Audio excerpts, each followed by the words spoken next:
And today it's a pleasure to welcome Boye L. Jensen, who is from Department of Molecular Medicine,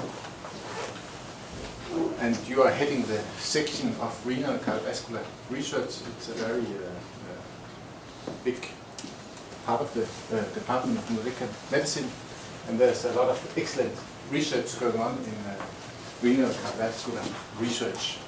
And you have been working in this field, and you are absolutely one of the main capacities in this field in Denmark.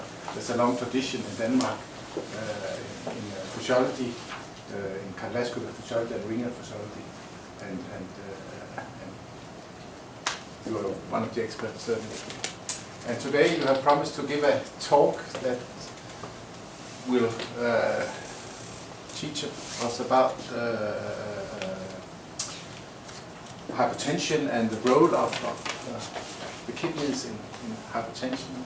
Hopefully you can tell us in a way so we all can understand it. Yeah, thank you very much. Yeah, thank you, sir, for these kind words. And yes, I'm Boye Jensen, and who am I? I'm an MD educated at the. First, I would like to thank you for the introduction, but also thank the DS for inviting me. Of course, it's a great opportunity to spread some common knowledge on what we do at the exotic place in Winslow Park, far away from campus, beyond teaching together with most of you, I guess. So who am I? I'm an MD from University of Copenhagen, and where I also did my PhD in a hormonal system regulating blood pressure, the renin-angiotensin system. I was a postdoc in Germany, southern part in Bavaria, in Regensburg for 3 years, and then I came to University of Southern Denmark in 1997-98, where I've been ever since, and I'm very happy about the good environment we have here. My pet organs of interest are there. It's a picture that the students made, and it's the kidneys, and we will talk a bit more about them. You're welcome to interrupt as we go along. If there are questions, things that are unclear, then please ask. I've tried to give a broad introduction to blood pressure and why too high blood pressure is detrimental. But on the other hand, that blood pressure is also absolutely necessary for life. And I brought the organ that generates the blood pressure up here. You can see afterwards a couple of hearts. And then we'll also talk about why too high pressure, which you can't feel, is dangerous for your health in the long run. So these are some of the topics that I plan to cover during the next some 40 minutes. The fact that blood is a fluid that circulates was due to this English gentleman, William Harvey, who up until his time and founded by anatomy, things began to change. But before that, the Greeks had the Galenos proposal that the liver produced blood that gushed out into the circulation, and of course heart somehow then pumped this fluid through the body, and then it vaporized, and the liver added the new blood. But Harvey, he recognized that the heart pumps much too much volume to be regenerated at that speed. But it was quite unclear how blood could come back and circulate, because the small vessels that connects the two sides of the heart, we shall see in a minute, namely the capillaries, were not known. They cannot be seen by the eyes, and he did not do microscopy himself, so it was a bit unclear. But he realized by doing some very nice experiments that the blood pumped out by the heart into the big vessels, the arteries, comes back through the veins, and he could clarify that blood also flows away from the heart in the arteries and flows against the heart in the veins. And he mapped that there were walls in the veins. You can do this experiment yourself, clarifying that blood flows in a certain direction. That helped him to postulate that there must be circulation, that we have a rather fixed amount of blood that is circulating and not continuously produced. Blood is of course also continuously produced, now by the bone marrow. But We know that circulation in multicellular organisms is, of course, an absolute requirement for getting nourishment to the cells, to get rid of the waste products. Diffusion, simple diffusion, beyond a few cells is not sufficient to supply metabolism. So the circulation essentially consists of the three components: the pump that generates the pressure necessary for flow, the fluid that circulates the blood, and then of course the big conduction system, the arteries, the exchange system, the capillaries, and the capacitance and backwards transport system, the veins to the heart. So these three components constitute the circulation that is not only necessary for supplement of nutrients, but it became clear in 1905 that we also had something called hormones that depended on transport by blood, that is signaling within the body. It was not only by nerves, as it was postulated up until 1902, 1905. Hormones existed. Heat regulation and also the immune system, the fact that you can deploy cells to sites of inflammation and microorganism attack is also dependent on the circulation. So we won't go much into details, but we have a two-pump dual circulatory system, and the pump is built into one organ, namely the heart. The left atrium, the left ventricle generates a systemic pressure, and it's important for me to emphasize that when I talk about pressure, it's arterial pressure, but we also have pressure in the venous side. So when I talk about blood pressure and too much, too high blood pressure, then we're talking about the arterial pressure generated by the left ventricle.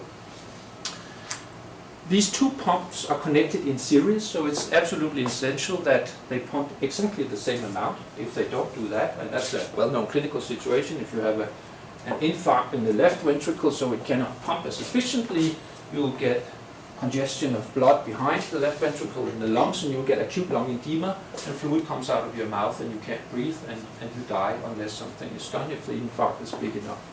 So the left pumps exactly the same amount as the right ventricle. They do it at two different pressures. High pressure, blood pressure, arterial pressure, daily talk blood pressure is what we can measure, what determines clinical fate. But in the venous system there's also, and in the lung system there's also a pressure. That tells you something different. This is a typical arterial blood pressure profile. During systole, contraction of the left ventricle, there's the high part of the pressure, and then diastole, when the heart ventricles relax, it's the low part of the pressure. And then we talk about the mean pressure that integrates these two into a mean value. Pressure is essential to drive blood flow to the organs. Pressure is essential for life. And before we talk about measuring arterial blood pressure, it's important to emphasize that arterial blood pressure is not always a good measure for the amount of blood in your organism. This is blodbussen. You have seen it probably. Some of you are donors, huh? How many? No, that's, you shouldn't say if you don't want to. Some of you are. My point here is you can lose half a liter of blood. You will detect acutely a decrease in blood pressure, but within, perhaps not minutes, but an hour or so, you will still lack half a liter of blood, but your arterial pressure is normal. So pressure, arterial pressure measured in the arm or wherever you measure it is not always a good measure for the amount of blood in your system. If you want a measure of the amount of blood in your system, you should measure the central veins. And that's also what the clinicians do if they suspect some volume derangements. Before we talk about too high pressure and hypertension, it's also important to emphasize the point that pressure is necessary for life. It's also necessary for consciousness. And what happens if you have too low pressure? Well, let's see a few situations. The most dramatic one, a dangerous one that kills you when you get old enough. Eventually you get a pneumonia. You have some other 2 or 3 diseases. You get a pneumonia, and then you get bacteria in the blood, and you get endotoxemia, sepsis. Very dangerous, difficult to diagnose. Blood pressure drops, it's resistant to treatment, pump function decreases, resistant to treatment, you're in the intensive care unit, and then you die. Serious condition, sepsis. Another one where you actually also get a complete drop in arterial total peripheral resistance is if you have a high sensitivity to some allergen, a wasp, where your vessels dilate, so you have too little volume in a completely dilated system. Anaphylactic shock, you also can die unless treated rapidly. This is what happens if you don't use your muscle pump to get blood back to your heart. You lose efficient circulatory volume, the venous return declines, the stroke volume declines, you faint. If you get old enough, the ventricles get a little tired with age, you lose some myocytes and you lose pump function and you have congestive heart failure. Also, if it's serious enough, you have too low pressure. So these are common conditions, each of them, and some of them very serious conditions and some of them very acute condition. This is often a chronic condition, congestive heart failure, where you have low pressure and the left ventricle cannot pump blood at sufficient pressure and speed. So just clarification, why did sepsis lead to a low blood pressure? Why does it lead to, when bacteria divide, and typically perhaps gram-negative bacteria from the intestines, you have bacterial wall products that turns completely dramatically on the immune system. So you have a cytokine storm, you call it, where multiple cytokines are released. So you drop in total peripheral resistance and your capillaries also get leaky, so you get edema, and it also has direct effects on the left ventricle. So pump function goes down, resistance arteries dilate, and capillaries are leaky. So patients can have tremendous edema, and you give all the heart supportive agents you can, and the left ventricle doesn't pump. So it's really, and it goes very, very fast. Some of our clinicians can confirm that. Yeah. How can you measure pressure? Well, the first invasive measurements here in a horse was done a few years after William Harvey, where it was recognized that arterial pressure can produce quite a dramatic force that can drive a column of fluid quite high. So it's a bit unpractical to use centimeters of water or blood. So mercury is somewhat heavier, so you can keep it in a much smaller column. So millimeters of mercury were used for many years, and now it's a bit more fancy. But that was the first measurements. Invasive blood pressure is still used. Stefan, who was scheduled to give a talk here, and I think he is coming. He's still using it in his research, where a catheter is placed in the femoral artery, so you get invasive measurements. This is of course not used in daily clinical practice. What is used and what you can buy yourself is this indirect machinery for blood pressure measurements, whereby you use a cuff that occludes completely the arterial inflow to the arm, and then you slowly release pressure. You measure pressure in the cuff, and then when pressure declines just below the arterial pressure, blood will gush through, and this is associated with a sound, and that's the systolic blood pressure that is then recorded at this pressure level, where the first squirt of arterial blood goes through. Now, not to give you too many details, because this is a scientific branch in itself to measure blood pressure reliably, but next time you go to the pharmacy and you have your blood pressure measured, the main message that I want to convey is this blood pressure level is not reliable. Why is it not reliable? Well, it can be reliable, but blood pressure is a very dynamic thing. So you should be seated quietly. You should not have your legs crossed. You should not be exaggerated by any or excited by the fancy women at the desk up there or whatever. It's not reliable. You should not have the diagnosis hypertension based on a single office, as it's called, blood pressure measurement.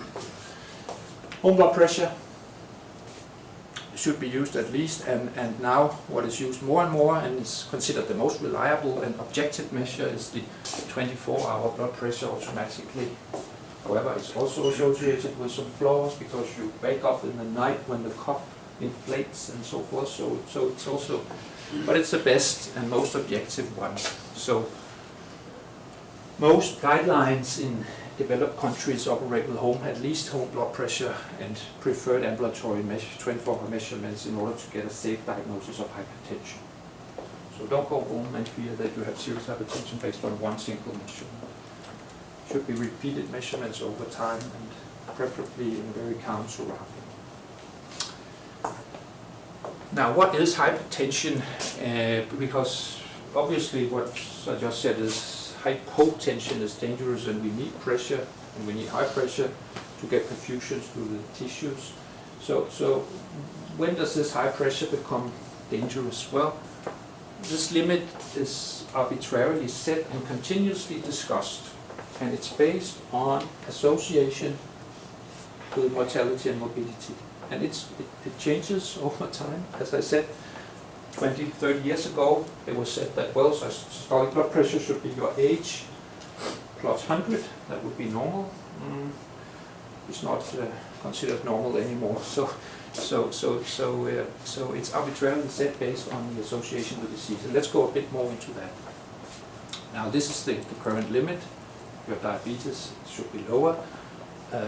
If you have hypertension, it's graded into 3 degrees based on the elevation and also on the affection of organs. And also, if you have the diagnosis hypertension, then the treatment is based on your age and your other risk factors. So you don't necessarily just jump into pharmacological treatment. We'll go back to that. Unless you perhaps have other, and you have an age where that's also taken into consideration.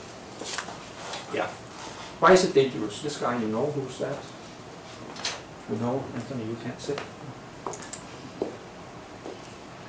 I don't have his medical record, but it's available on the internet, of course. Any suggestions? You don't dare? FDR. Sorry? Franklin Delano Roosevelt. Yeah. It's President of the United States, Roosevelt, and this is his blood pressure. Blood pressure could be measured quite accurately in the 1930s and 40s, but there was no real treatment for hypertension. So his story is actually reflecting the natural cause of hypertension if left untreated. So he was diagnosed already in the early 30s, and then after the Japanese attack in 41, he got a steady increase. That's perhaps understandable. And then he had chest pain. That's of course because his left ventricle, the perfusion, he has angina probably at this stage. That is too little blood perfusion in the left ventricle. Blood pressure went down. I don't know what happened. He went to Yalta. I don't know why it declined. But after that, where he was also described as being weak, blood pressure increased dramatically, and then a small aneurysm in one of his brain vessels burst. And that's the typical consequence of untreated hypertension, and he died after having a level of 300, now called malignant hypertension. So that's what happens if untreated. I like this guy even more. This guy from modern time who's also unfortunately dead. Who's this? I asked the students a couple of times, I don't know. You know.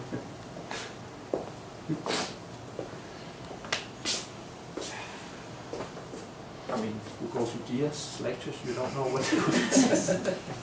This is common knowledge. You know? No? No. No, it's very white. Was very white. Yeah.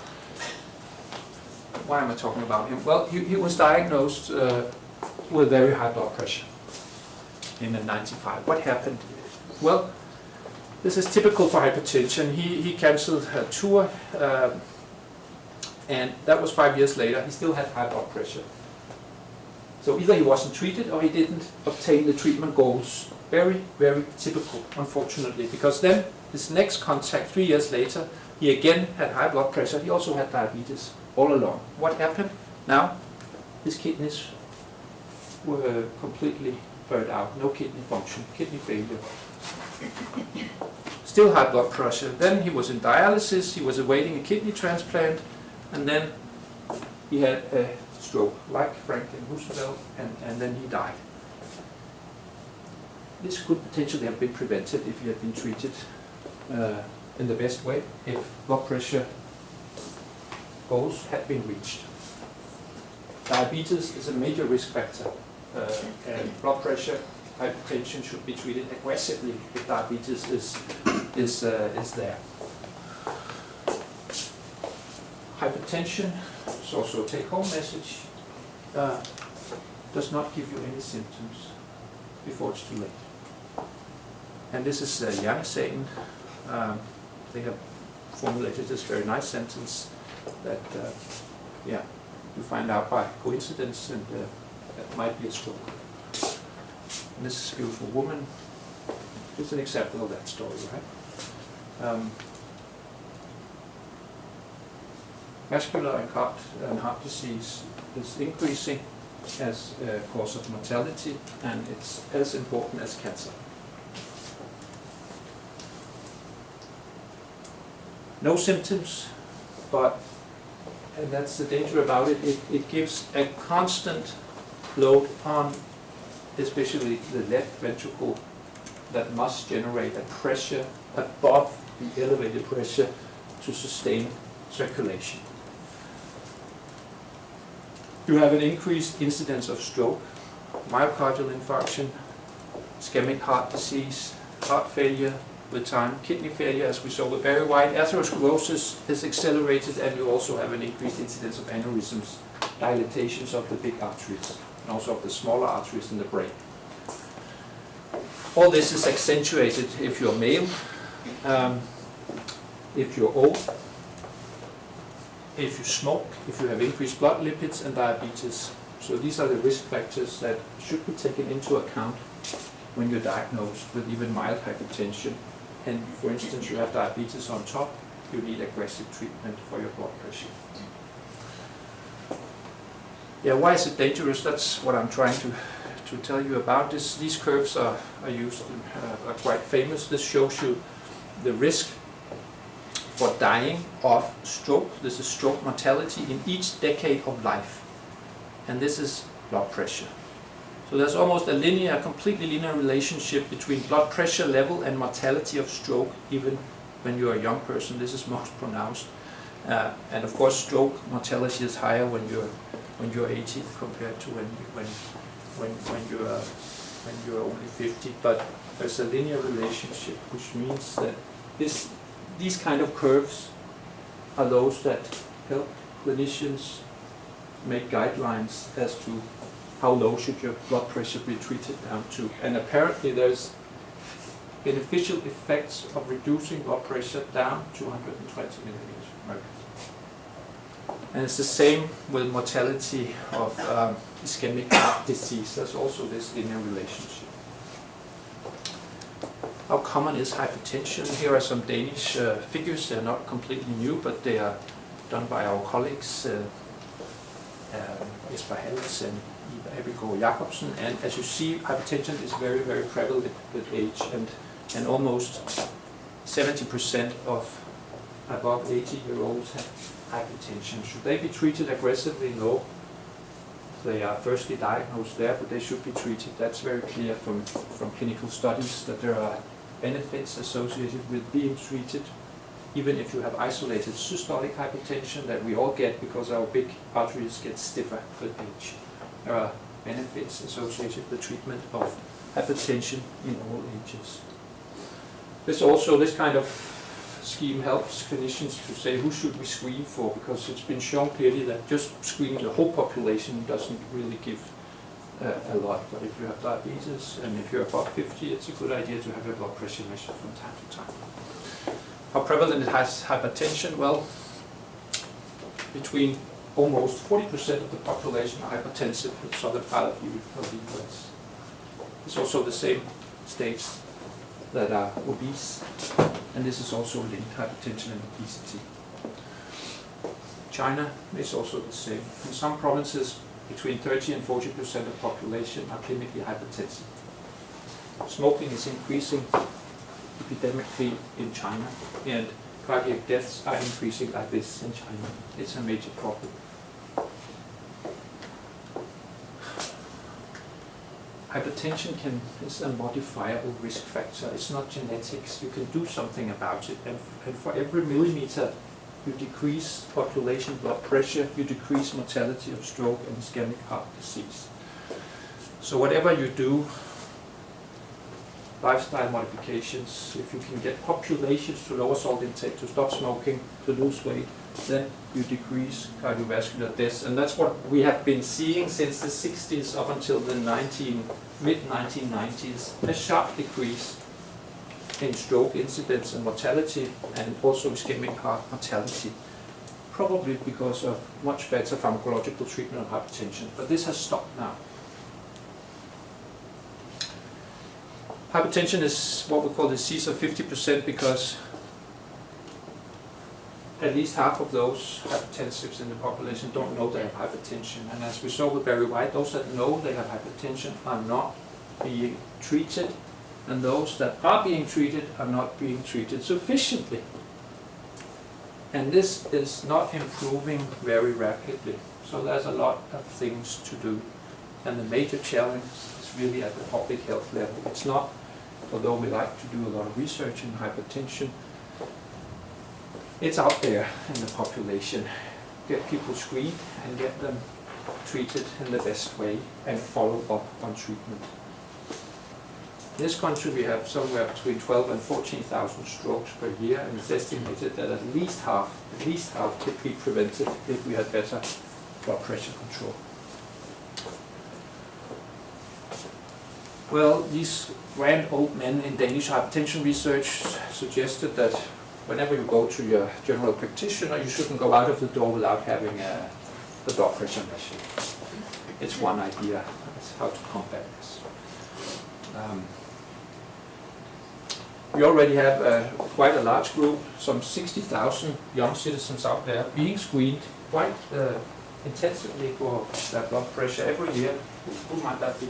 Any idea? Because we know. Sorry? Sportsmen? No. Army. Yeah, that's probably also right.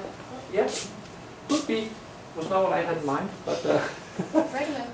Huh? Pregnant women. Yeah. Pregnant women. What? Why? Oh. Because there's a very feared complication of pregnancy, which is toxemia of pregnancy or preeclampsia. That is, well, causes are still intensively being looked for, but at least it's associated with hypertension, sometimes uncontrolled hypertension that then gives seizures and fetal death and so forth. So much of the maternal care is all about screening urine, but above all screening for elevated blood pressure to detect a slowly developing or sometimes rapidly developing toxemia of pregnancy. Well, when hypertension is so prevalent out there, what is then the cause? Of course, we must know at the researcher side, because it's such a huge societal problem, so we should know, but we don't know.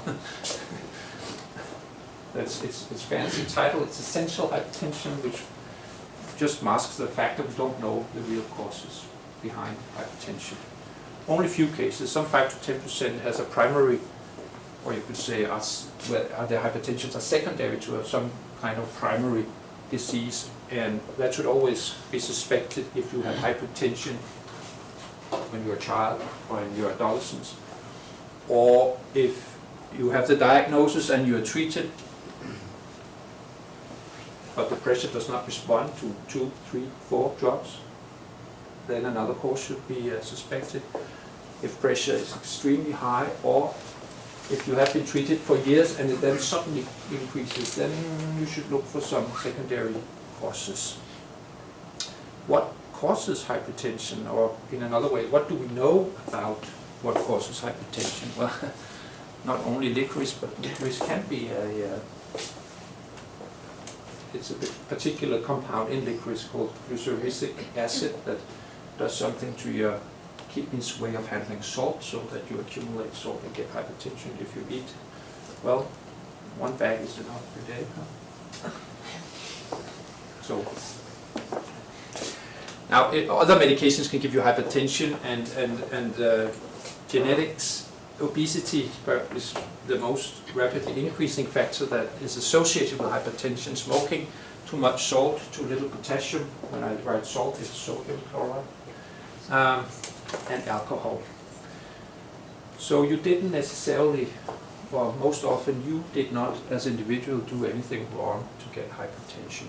First, it's associated with age, and we don't know really what is causing it. So there's a tendency these days that everything is individualized, but it's really not in your hands completely, at least, to control blood pressure. Two examples of what we call secondary hypertension, where there is some primary cause that has given you the elevated blood pressure. One of them was recognized in the 30s when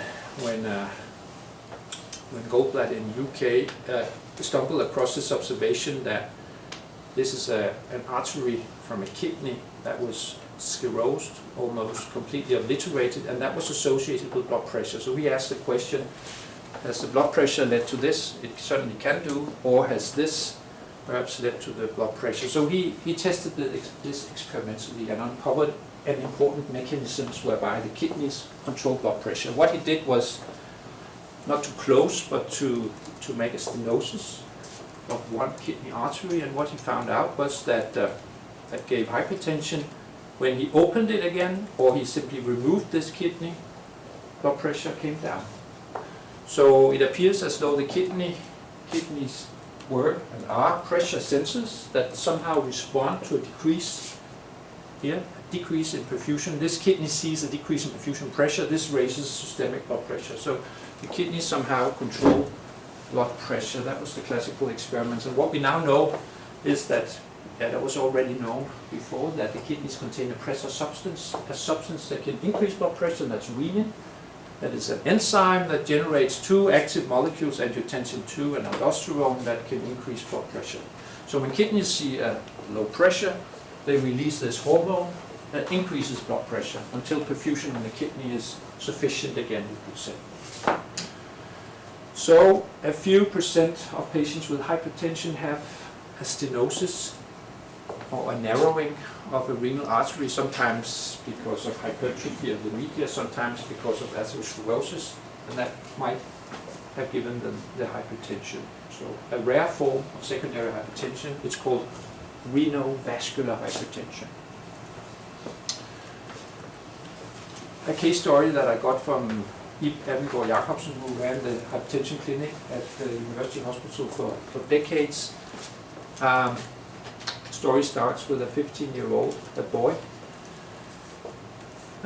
where the school physician detected a systolic murmur, a sound that should not be there. Boy was referred, and a 15-year-old boy should not have blood pressure level of 190 over 90, so he had hypertension at an age of 15, not obese and not smoking. His kidneys were normal based on this, the renography, which is a radioactive investigation of the kidneys. They looked fine. The boy was also looked on by echocardiography, that also looked very nice. That's an investigation of the heart. Ambulatory blood pressure, that is 24-hour blood pressure measurement, then turned out to be normal. So it was concluded that this was what we call white coat hypertension. The hypertension must have been induced by the school doctor somehow.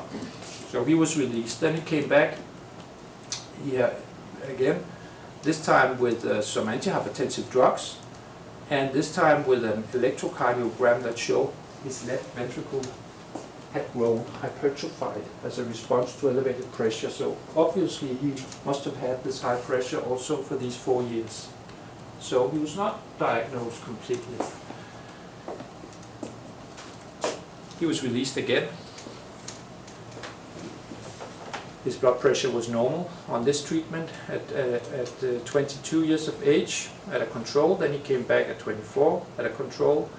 Now this time he had severe hypertension. And this systolic sound that should not be there was again clearly heard. So what was wrong? Then Ib got this patient. Again, the cardiologist could see that his left ventricle had hypertrophied as a response to the elevated pressure. So Ib investigated in the way, probably as a generalist, the way he should have been examined all the time, and detected that he had no pulses in his femoral arteries. Not detectable at least. Of course he had perfusion in his legs, but no detectable pulses. When you come out of your mother's womb, your pediatrician the day after or 2 days after, they feel for detectable pulses here. Why do they do that? They do that because you can have an inborn deformity in your big artery, the aorta, the constriction. And that's what he had. Cardiologists, again, couldn't see this constriction. They saw a normal part of the aorta with ultrasound, but then he got an MR investigation. And now it appeared that he had this, here's the aorta, this is a heart. So he had a constriction on this big one, on this big vessel. This is a human heart. And this constriction, again, the kidneys respond to a lower perfusion pressure. So he has higher pressure in the upper extremities compared to the legs. So the kidneys release renin, and he probably also has a renin-angiotensin system-driven hypertension. This narrowing was released by this intervention procedure, and 3 years later he had normal pressure. He still needed a little treatment, but that was apparently the cause. So a rare, but still it's out there, secondary cause for hypertension.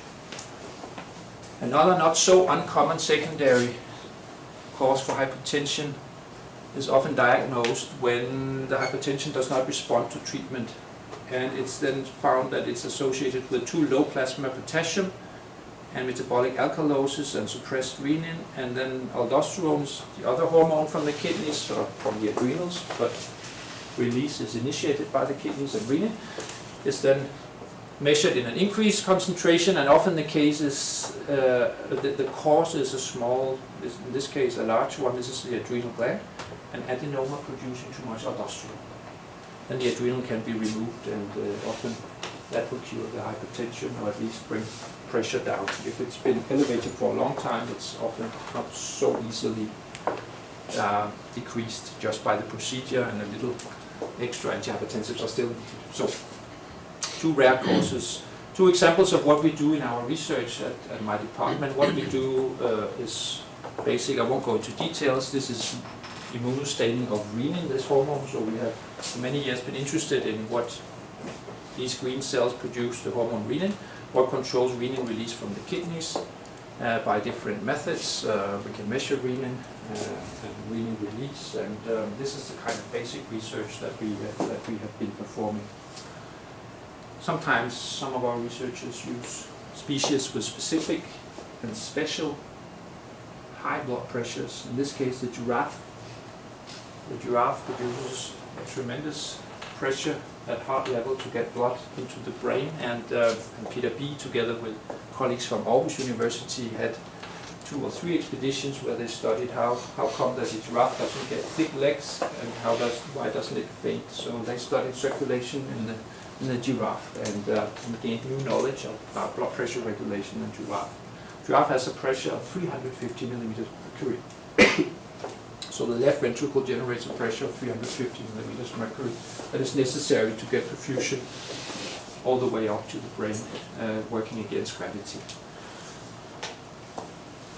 Another example of research we do is why is protein in your urine often associated with hypertension. We studied this in preeclampsia, in nephrotic syndrome, and I won't go into details, and also in diabetics that often have a protein in urine, and one branch of our research has uncovered an enzyme in urine that can force the kidneys to conserve too much salt. So this is actually from the coagulation cascade. So you abnormally have plasmin from the fibrinolysis system in your urine if you have proteinuria, which you often get when you have diabetes, and you also get hypertension when you have diabetes. So we are actually actively exploring how this enzyme can give you hypertension when you have diabetes. I just have 2 more slides, don't worry. How do we treat hypertension if you get a safe diagnosis? Lifestyle changes, what does that mean? Well, obesity probably is the one factor that can decrease blood pressure the most, 10 to 15 millimeters. If you eat less salt and more potassium and you train more aerobically, then you might change individually your blood pressure by 2 to 5 millimeters of mercury. If you both eat more potassium and you lose weight and you train, it adds up. So if you don't have many risk factors and you're a younger person, you can try lifestyle modifications to begin with. But then most often you need some additional drug treatment. And in contrast to the time of Roosevelt, we now have several classes, many drugs. So there's absolutely no excuse why your blood pressure should not be well controlled. There are so many different drugs available, classes and amounts that you can use, so that your blood pressure should be well treated. That's also why you should be controlled. Sometimes surgery is still used. You can remove an adrenal, or you can dilate the aorta, as we saw, or the renal artery, and that might cure if your hypertension if you have a secondary cause there. Renal nerve ablation was a very hot topic a few years ago. Turns out it doesn't really work. If some of you heard about it, it's being abandoned more or less. You could buy it for half a year at Hamlet for 60,000, but it has no effect. Yeah, the problem in hypertension treatment, I'm finishing now, don't worry. I have to be on a lifelong medication, my doctor says, against a disease that I cannot feel. I have no symptoms. They probably never would give me any problems. However, after I got the medication that perhaps controls my blood pressure, I get cough, nightmares, erectile dysfunction if I'm male, dizziness, and I have to go to my general practitioner all the time. I think I quit the medication. So this is a huge problem because yes, antihypertensives are generally well tolerated, but they are associated with adverse effects. However, most of them can be overcome if you change dose or if you change the medication that you take in.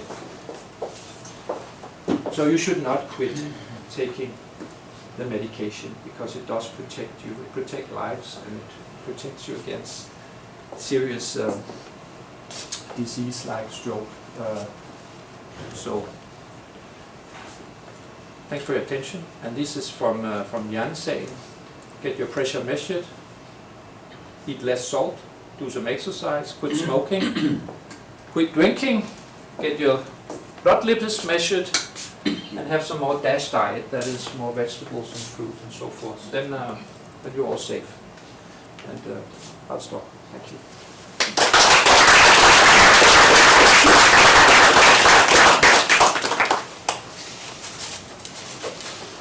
Questions?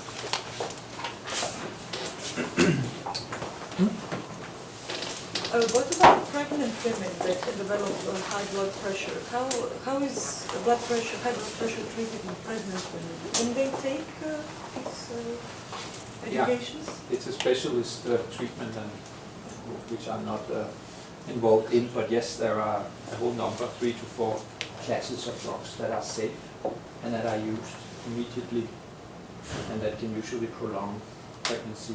Some cases are severe at only 24 weeks of gestation, so it's used. And just one more question. How about acupuncture? I read that it can lower blood pressure. Well, what do you think? I have no specific knowledge. I think it's actually been tested properly in randomized trials, I think, but I think still the effect is discussed. And if there is an effect, probably minimal at the individual level. Like many of the other things you can do yourself.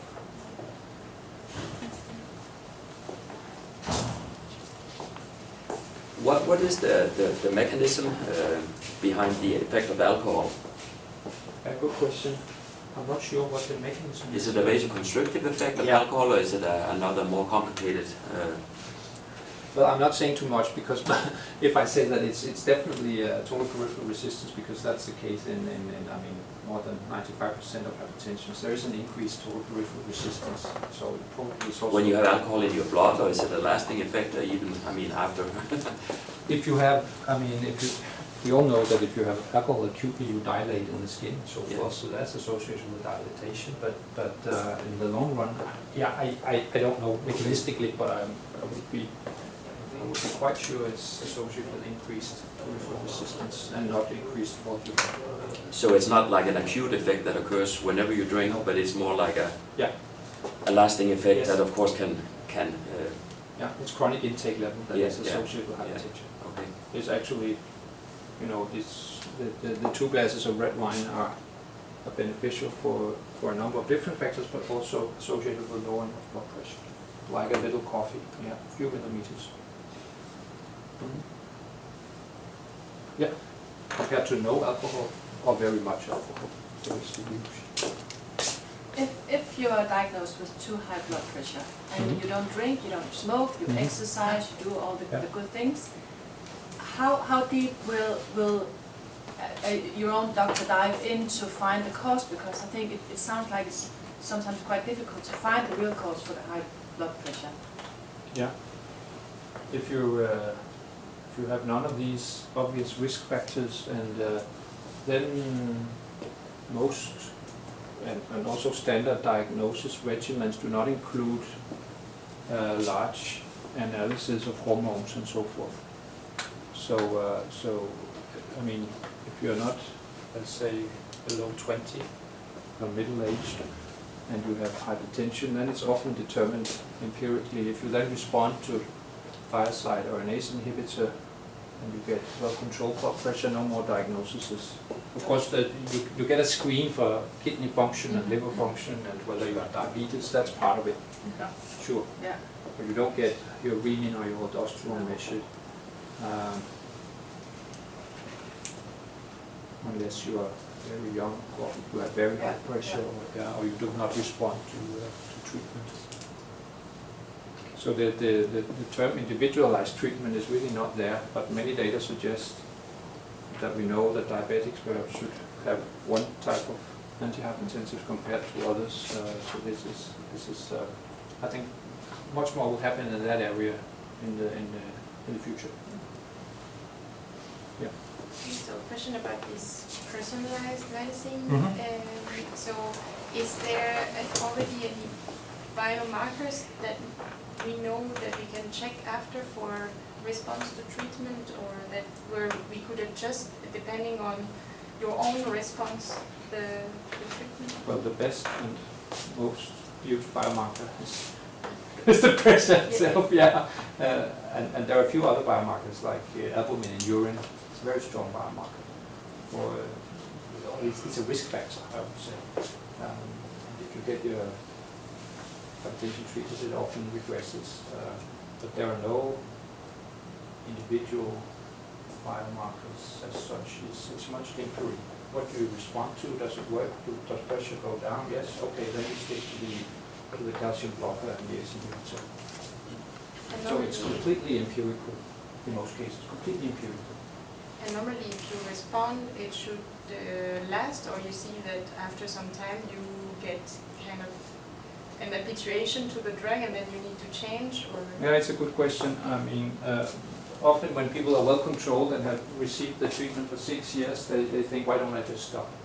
And then pressure often goes up, 2 weeks after. So you need the drugs. Yeah, you need the drugs, but the question is, so if you take the drugs? Yes. The problem is very, it's very rarely that you get too low pressure. It is in the elderly if you have congestive heart failure or something like that. But the huge problem at population level is that you're not sufficiently treated. That's the biggest problem, actually.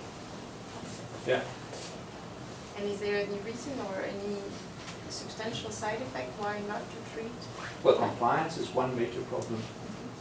And at the individual level. And then lack of follow-up.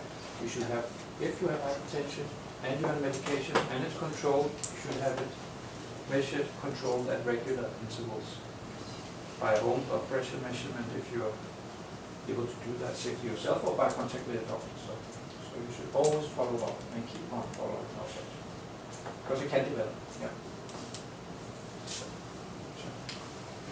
There's a quite clear effect of exercise. When people Yeah, I mean, Don't exercise, start exercising. Mm. There's a drop in blood pressure. What is the mechanism? Yeah, Stefan is a real expert, but I think 2 to 5 milliliters of mercury is the lasting effect of exercise in big trials. There might be individual differences, but as before, it is always because the total peripheral resistance goes down. Yeah. You improve your endothelial function, your NO generation. Weight loss is the one factor of the lifestyles that can bring most, 10 to 15 milliliters. Or goes along with Yeah, exercise, sure. Yeah. Yeah, well, that would be, yeah, sure. Yes. How much is the effect of chronic stress on hypertension? Well, I think it was a huge factor in the 70s, but I can't say how much it contributes to the Is genesis. it one of the causes at all? I hear many times from people that Yeah. it gives hypertension, but we're not sure it's Sure, if you have sympathetic activation, it's definitely associated also with increased pressure, but how much of chronic hypertension in the population that is directly related to stress is difficult to say, also difficult to measure. Have you had this? Yeah, you're hungry, huh?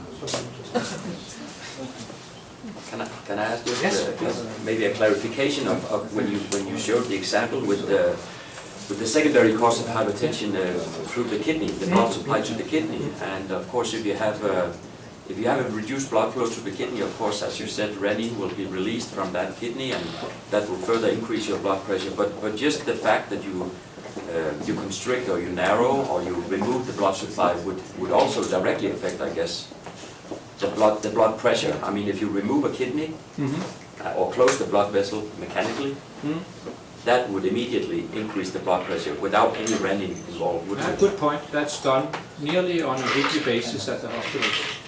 Yeah. You know why?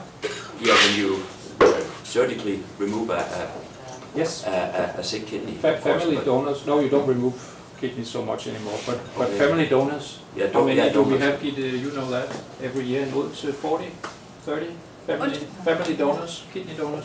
Yeah, around that. Yeah. Transplant. A healthy young woman like Gitte has one kidney removed. Yeah. What happens to blood pressure? Nothing. So that's Nothing. nothing. Nothing. And chronically, 2 millimeters. The other kidney, within 2 days, increases function by 70, 80. Yeah. So that the total kidney function is of course half Yeah. 1 hour after. Yeah. But 2 days after, it's between 70 and 80% of two kidney function. Yeah. So the other kidney compensates, excretes sodium and water, takes over. That's why it's done, and blood pressure Yeah, does not yeah. increase. Those that have a tendency to hypertension before, they can have hypertension, but most, there are now 20 to 30 years follow-up on large cohorts of people that were healthy and have removed one kidney. No hypertension.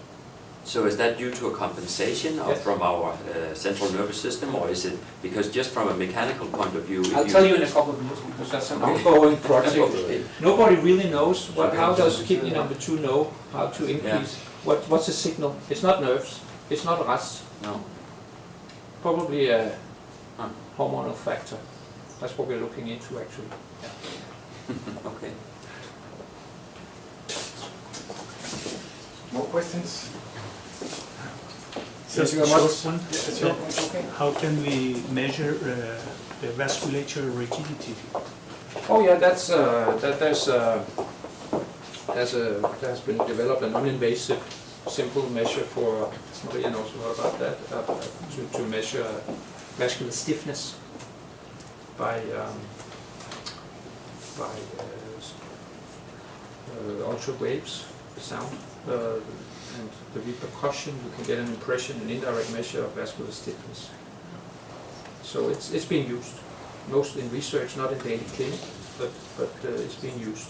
also to validate treatment, because you go down in vascular stiffness with some treatments. Yeah. So it's a common method.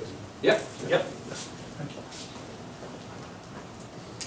Thank you very much, Boye, for a great talk, and I think we learned a lot about hypertension, and we'll certainly measure our own blood pressure soon. I think it's very common that we do that too.